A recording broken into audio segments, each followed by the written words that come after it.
আসসালামু আলাইকুম।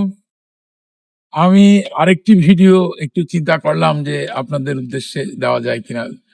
আ এটি হলো মানে এমন একটি এলাকা যেটি একদম নর্দার্ন হেমিস্ফিয়ার এর মধ্যে পড়ে, আলাস্কা।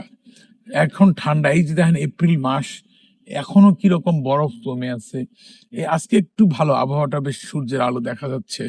এই যে এখানে আপনারা পিছনে দেখতে পাচ্ছেন বেশ কিছু বরফ দেখা যাচ্ছে। তবে যখন সামারটা আসবে তখন এই সব বরফগুলো গলে একদম পানি হয়ে যাবে এবং এগুলো আল্টিমেটলি সামনে যে একটি বিশাল বে আছে সমুদ্রে, অর্থাৎ যেটি হলো আলাস্কা গালফ, সেইখানে গিয়ে পড়বে সব পানি।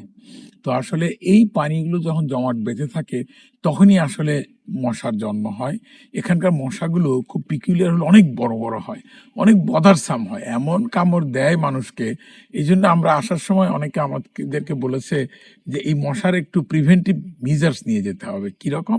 আমরা একটু স্প্রে নিয়ে আসছি। তবে এখন যেহেতু এপ্রিল মাস, আমরা এই মশার আক্রমণ থেকে মোটামুটিভাবে আশ্বস্ত আছি এবং এই মশা এখন আসলে এখনো হয় নাই। এটা আরো ১-২ মাস পরে এই মশার বংশবিস্তার শুরু হবে।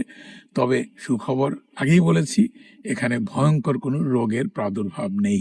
যাই হোক, আসসালামু আলাইকুম। আশা করি সবাই ভালো আছেন এবং ভালো থাকবেন।